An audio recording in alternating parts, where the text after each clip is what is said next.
Liver functions. The blood from the portal vein reaches the liver loaded with many substances resulting from digestion or the activity of the organs of the digestive system. These molecules are absorbed by liver cells, which are equipped with specific enzymes and allow their chemical transformation. These changes made by the liver are vital for the body. Their main objectives are the storage and distribution of nutrients from digestion, the degradation of toxic substances, synthesis of most blood proteins, the production of bile, carbohydrate and lipid metabolism. Carbohydrates, glucose, fructose, galactose are transformed into glycogen and stored within hepatocytes. Depending on the body's needs, the liver then converts this glycogen back into glucose, and releases it into the bloodstream. If glycogen stores are depleted, liver cells can also synthesize glucose from amino acids in particular. This is called gluconeogenesis. The lipids reaching the liver are transformed into triglycerides and stored in the liver cells. In response to the body's energy needs, these triglycerides can then be broken down into fatty acids and used.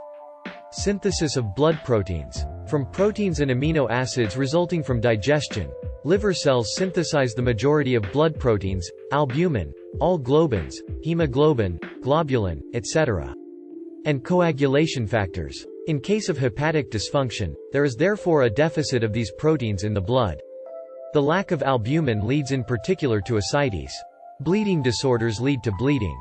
Detoxification. Some substances that reach the liver are toxic to the body.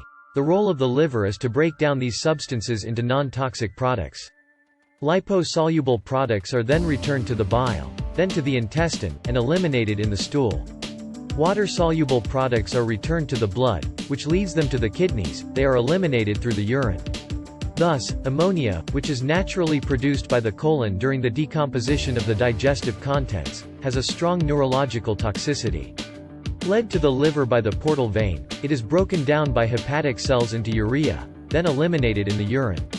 The liver also plays an essential role in the hemoglobin breakdown cycle. Red blood cells have a lifespan of about 120 days. At the end of this period, they are destroyed in the spleen, where the breakdown of hemoglobin produces free bilirubin. Free bilirubin is toxic and can be harmful. It has a characteristic yellow color.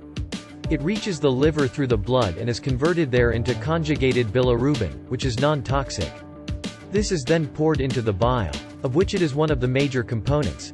It is responsible for the yellowish color of the bile and, during its evacuation by the intestine, gives the yellow-brown color of the saddles. Ingested alcohol, ethanol, also mainly reaches the liver. Absorbed by hepatic cells, it is transformed into acetaldehyde and then into acetate. These substances are returned to the blood and eliminated via the kidneys. But ethanol and acetaldehyde have a toxic effect on hepatic cells. They have chemical properties that seriously disrupt their functioning, and lead to hepatic steatosis. Drugs taken orally reach the liver in the same way. It absorbs and eliminates some of the active substances in the drug. Drug dosages take into account this intervention of the liver, which is called the first pass effect.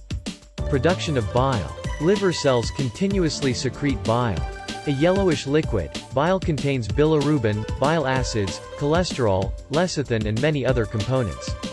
Bile acids and other components of bile are involved in the digestion of fats, which takes place in the small intestine. Bile also has the function of transporting fat-soluble products to the intestine to be eliminated after passing through the liver.